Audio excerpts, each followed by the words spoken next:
motion of national order importance on the need for the federal government to provide adequate security, reconstruction, and relief materials to part of my constituency attacked by insurgents, and for Nigerian Army to review strategy on its current campaign against terrorism.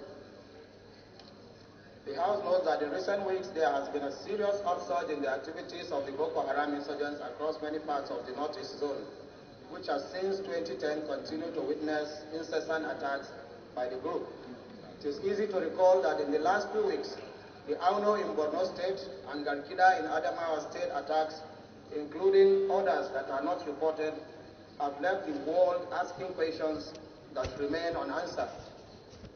These attacks coming more ferociously after a time the insurgents were said to have been highly degraded, to say the least, have left our people in even more grave danger and have left our homes, businesses, business premises, place of worship, firms, and above all, lives at the mercy of the insurgents.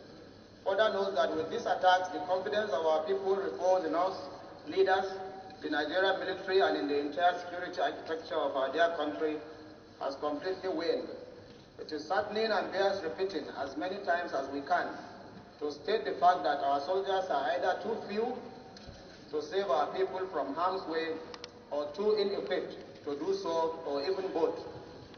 Mr. Speaker, we are living in very curious, peculiar times.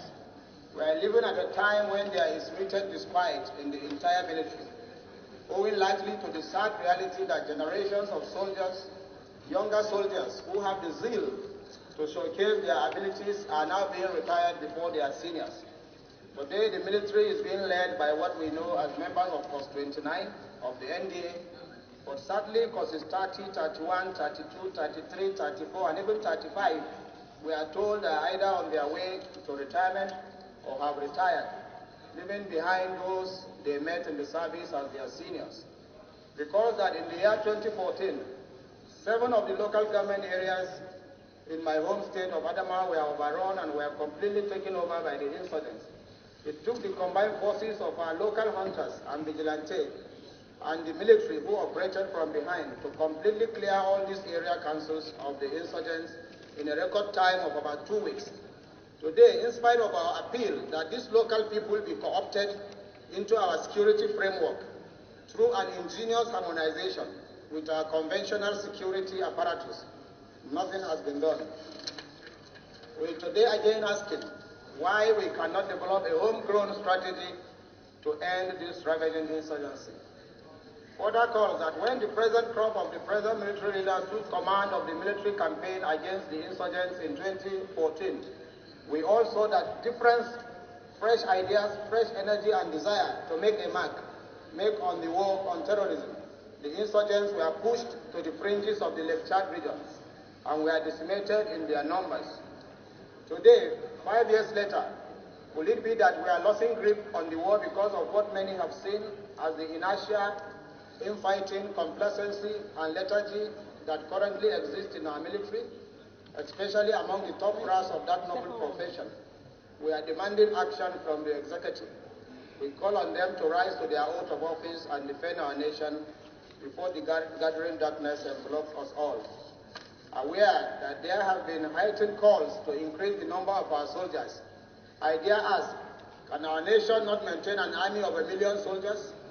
Conservatively put it, if a soldier costs us 100,000 a month to maintain, is the sum of 100 billion naira too big for Nigeria to handle when past military budgets have overshot trillions of naira in just a few years?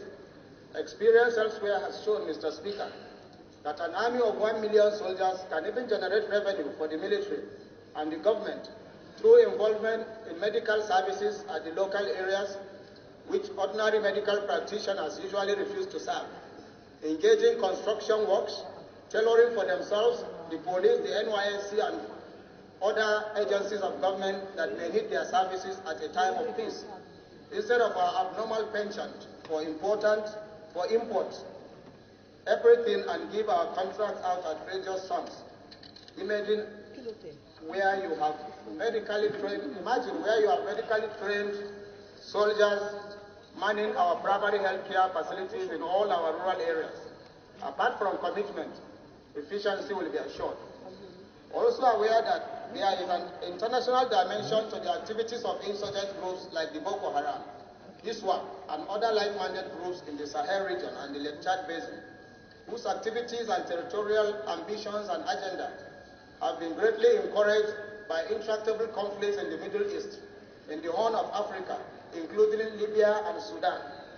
The reality of the above must challenge our military to think globally on its war on terrorism, re-strategize its tactics, and create room for more injection of men, materials, and ideas into the war. It is saddening, to say the least, to learn that over 300 insurgents that came on more than 50 motorbikes that had at least 2 insurgents for each, and another 9 truckload of their fighters only met the feeble resistance of a handful of soldiers stationed in Garkida in my constituency last Friday. At the best of times, these soldiers are usually not above 100 in that community. That was sacked by the insurgents some years ago. It is no wonder then that places of worship, markets, shops, homes, police stations, and barracks in the town were destroyed and burned down.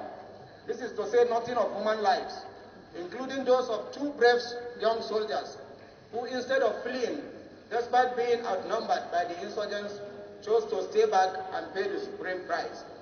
Concerned that if nothing urgent is done to increase the number of our soldiers by way of massive recruitment, the number of our men on the theater of conflict sadly will continue to decrease, and their morale will drop considerably, while our nation may have a sad recourse back to pre-2015. God forbid, I hear you say. But Mr. Speaker, to me, the massive recruitment talk is another form of employment for our youth, which in itself has other embedded advantages. Further concerned that those whose property, homes, and means of livelihood were destroyed in the latest Garkida attacks are generally unable to rebuild their lives and their homes, and that if no relief materials, resettlement are provided to them, they will be made to suffer further hardship as a result of the activities of the Boko Haram. The House therefore resolves, call on the executive to, as a matter of urgency, deploy enough soldiers to the affected areas. This is to forestall further occurrence and offer the people of the area a sense of belonging as Nigerians. Call on the executive to, as a matter of urgency, reorganize the entire security architecture of the entire country to move with the realities of the times. Call on the executive to commence the process of massive recruitment into the Nigerian Army, mandate the Northeast Development Commission and NEMA to provide relief materials like food items, drug items, of clothing, building materials, discipline, as well as fertilizer and other humanitarian needs to victims of the Garkida attacks. And finally, to observe a minute silence for the soul of those lost in the attacks. I so move, Mr. Speaker.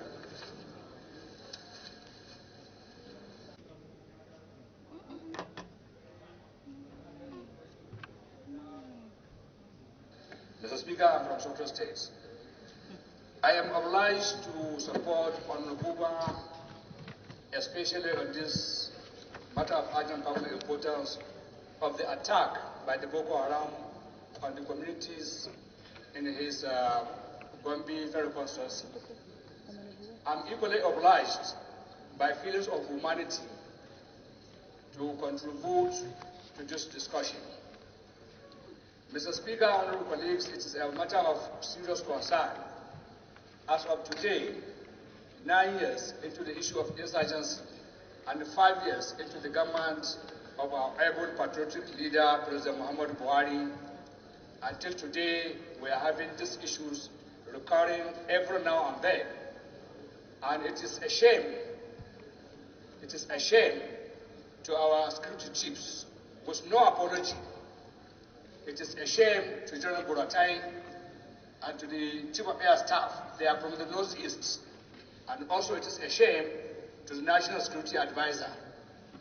If they are people of honor, they have failed in their professional duties, they have failed in their moral and ethical stance. They came from that region. They are Nigerians, well-trained, given all opportunities. They are the most luckiest service chiefs that we have in this country. They have been given everything they requested from the president and by this parliament. There had never been a time when the request of funds for security and armed forces came here and we did not support it as it was presented to us. If I'm one of them, by today, I will honorably resign my appointment and apologize to the nation, and equally apologize to the entire people who know me as a friend or as a family member. The essence of being anywhere is for you to make a difference and to make impact, not only to wear your uniform and occupy the office only for the comfort of that office. In this very hallowed chamber, Mr. Speaker, honorable colleagues, we have discussed several times issues of security. We invited them here about 3 times. They told us all their narrations, and they told us they are on top of the situation. As it is today, they are not on top of any situation, because Boko Haram can still come out to go and unleash attack. Order, please. Order, please. Attack on communities for over 8 hours. According to the story I read in newspapers, at the time they attacked Garkida, the battalion there had been withdrawn. By who? We don't know. The house of the chairman of the North-East Development Commission, General Talfa, who was or who has been an accomplished general in the military, was attacked. By every standard, by his position in his community, as an older octogenarian person and a resolute person, that shouldn't have happened. A battalion to be withdrawn at the time attack by bandits was happening should be investigated. Not to be investigated only for the purpose of investigation. This time around, consequences must be applied. I share the pains of all the people in Northeast. I share the pains of all the people in Northwest. I share the pains of all the people in Nigeria. As of today, Nigeria is not secured. Last week I was in Uyo when we went for a retreat. I went out in the golf resort. I was feeling very comfortable, but I asked myself, wouldn't I be kidnapped or attacked here? And I quickly ran back to my room. I remained indoors till morning.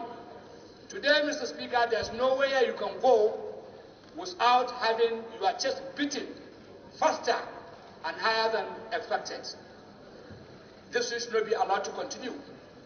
We shall not sit down here and assume everything is all right. It is not. And I still repeat, it is a shame on the side of chiefs. We should not be afraid of anything. Most of the time when issues of security are brought here, people are afraid. We should not say anything against them so that they will not strike against us. They cannot strike against us because they have failed in their professional and ethical conduct. They should resign and give room to the vibrant youth and other professionally tested good soldiers. We have many qualified military officers that can occupy that position. I know many that I can mention. They have higher ethical conduct, they have higher professional training, they have achieved everything in the military, and they are there. Other people, only for certain interests, have been holding on those positions for reasons not known by us. As Parliament, we should know everything about Nigeria.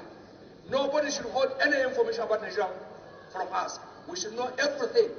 We are the people representatives. We have the powers granted to us by the Constitution. And we should not have any fear, and we shouldn't be afraid of anybody. If any one of us here is coward enough to feel that a general should not be taken against, I have spoken against these generals. These 4 generals, the service chiefs, and the security advisor should go, and they should go immediately. Honorable colleagues, let us not take it as a matter of that we are feeling we are comfortable here. They can't do anything. They have failed this nation. Everything they needed, support, moral, financial, have been given to them. Their ideas have exhausted. They don't have any idea anymore. They should go, please, and immediately. Mr. Colleagues, please support this motion and let them go. Thank you.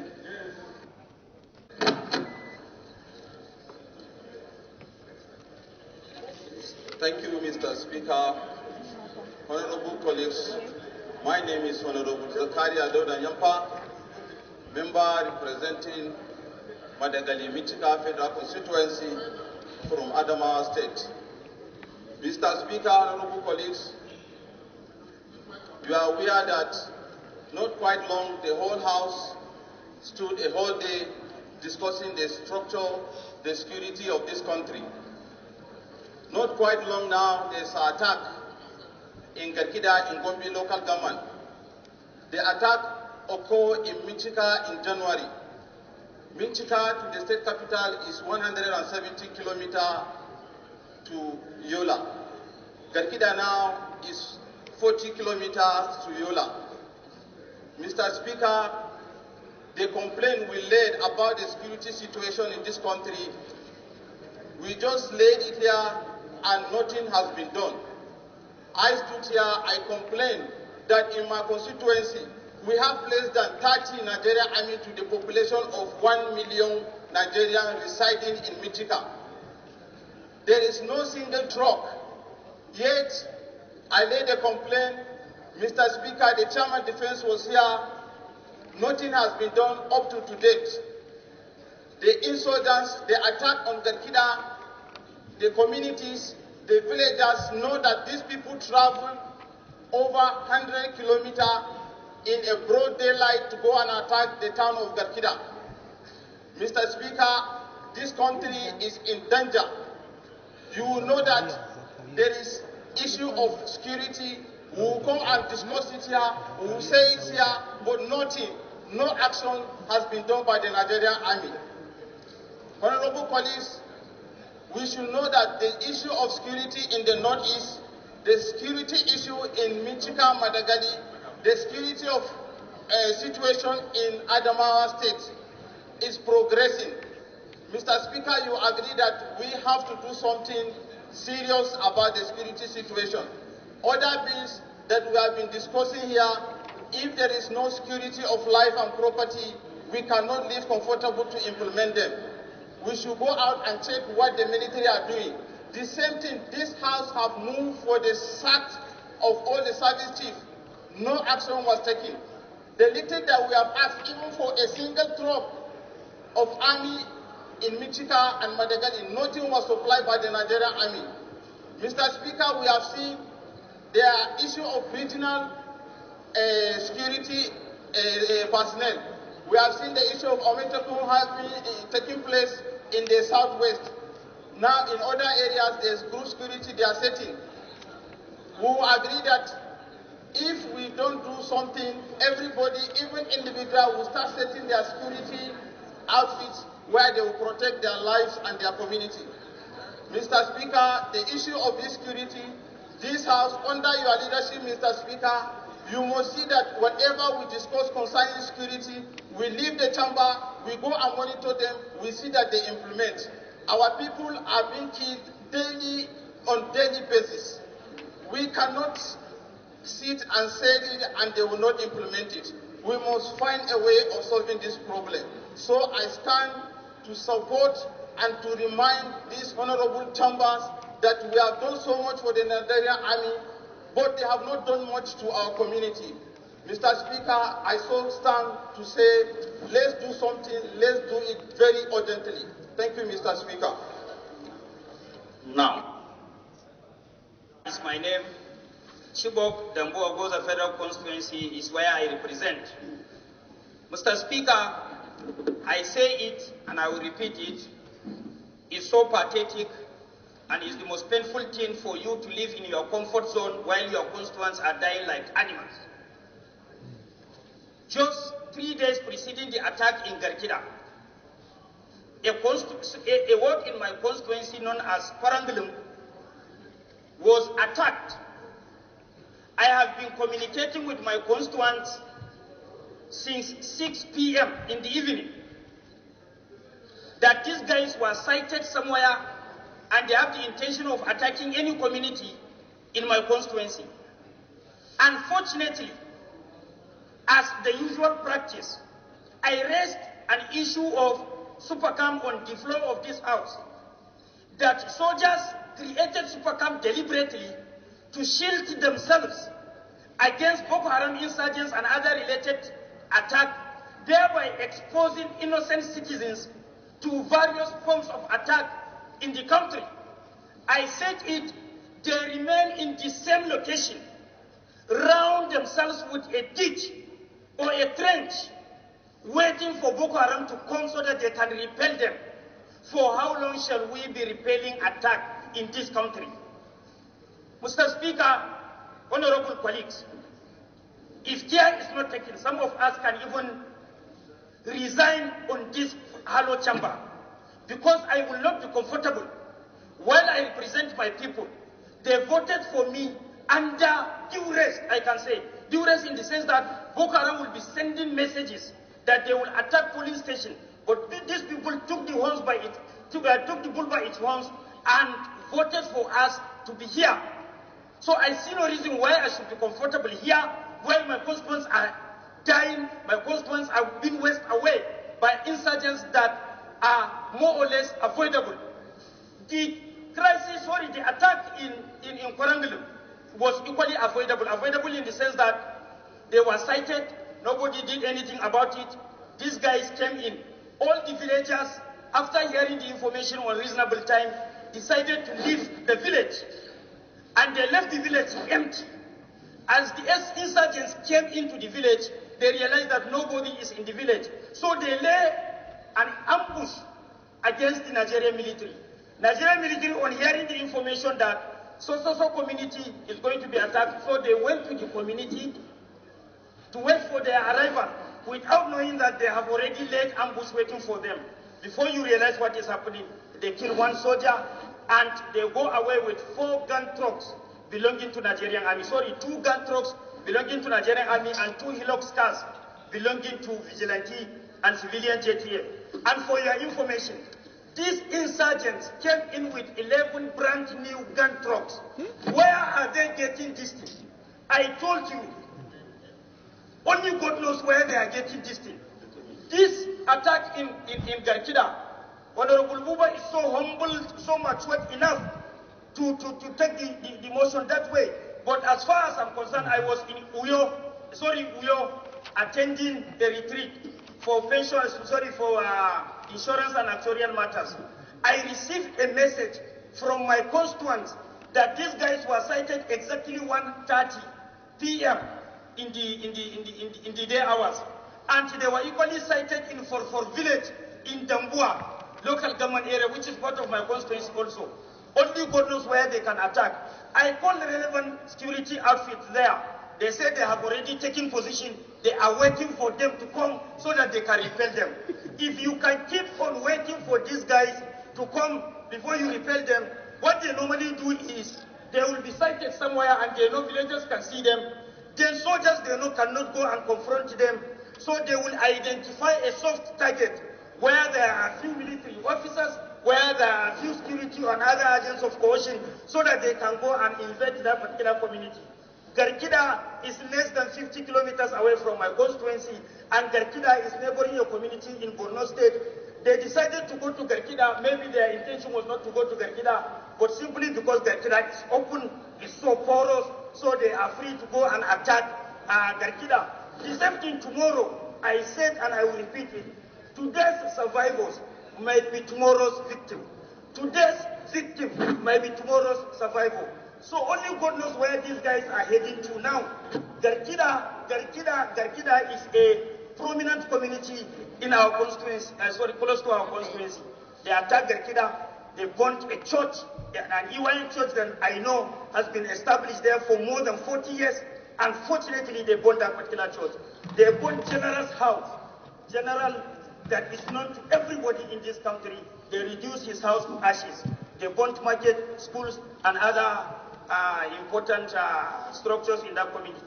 Honorable members, we beg you, we should do something about it. The services are out of idea. We thank them, they have done their best. When they came in, they came with strength, they came with vigor, they came with commitment to end this thing. But now they are full of complacency and they are out of idea completely. We know this and we are aware they are out of idea. So, Mr. Speaker, it's better we do something to save Nigerians or not. Next time, if care is not taken, a lot of honorable members on this floor of the House can tender their resignation, because as far as I'm concerned, I'm not comfortable. My people are dying and I'm here enjoying. There's no way I can take that. Thank you so much. Dr. Michela. I remain Honorable Haruna Michelia. I represent Askra Ubahawul Federal Constituency of Borno State. Your Excellency, Mr. Speaker, honorable colleagues, Garkida is the village where I had my primary school. Your Excellency, the church that Honorable Jaha has just described was established in 1923 and rebuilt in the early 90s. Apart from Garkida, in the last 4 weeks, Your Excellency, villages around Chibok, like I just described, villages in my constituency, Ngulde, Askra, were also attacked. Auno, in central Borno constituency, as we all know, was also attacked. Your Excellency, I want to amend the prayer slightly while adding my voice to all the speakers, because all they have said is the truth. So I want to add that the relief materials that Honorable Buba has so eloquently described to be extended to these people should be extended to the people of Gulde, Askra, Kurungulam in Chibok, and Auno in Borno Central Senatorial District. I so amend, Mr. Speaker. Thank you, sir. I represent the good people of Balanga Bindiri Federal Constituency, Mr. Speaker, from Gombe State.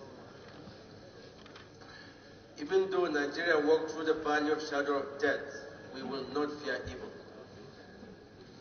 Mr. Speaker, this motion is an important motion for the survival of this nation, not just the Northeast.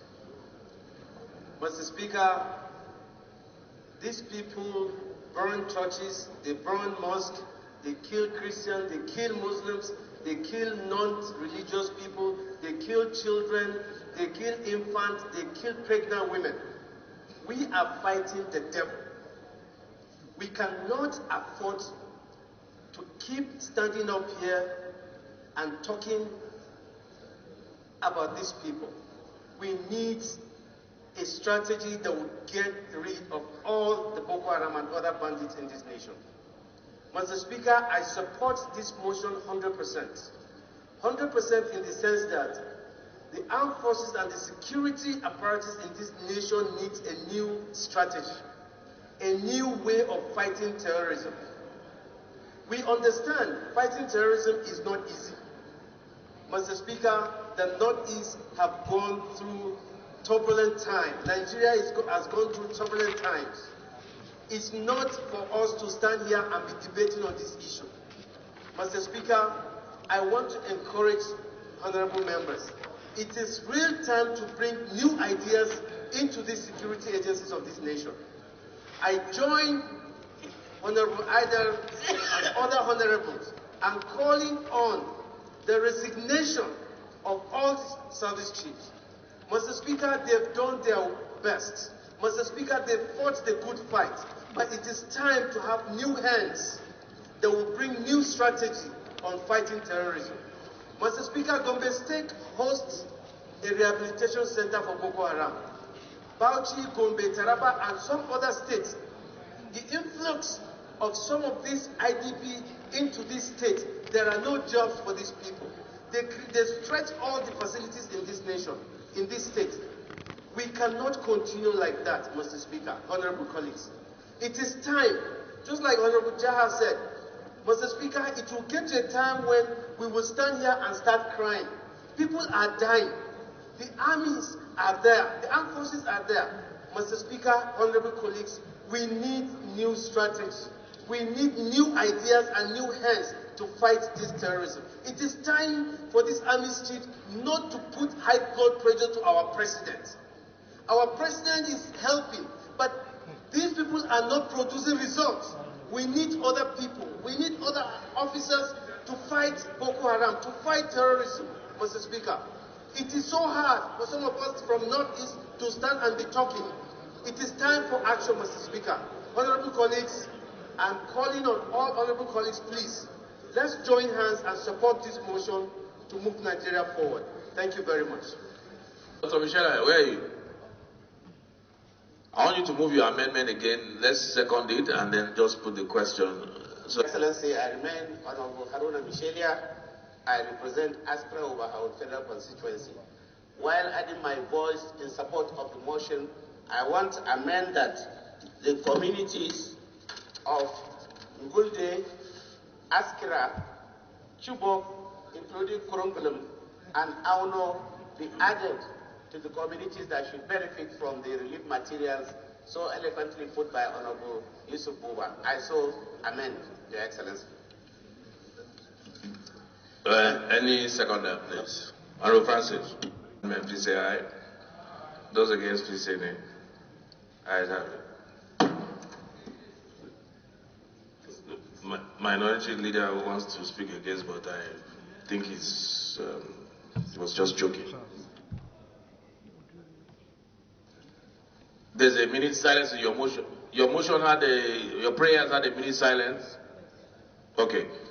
So let's just rise for, well, let's put the question on the motion first. Those in support of the motion, please say aye. Those against, please say nay. Ayes have it. Please let's rise for 1 minute silence.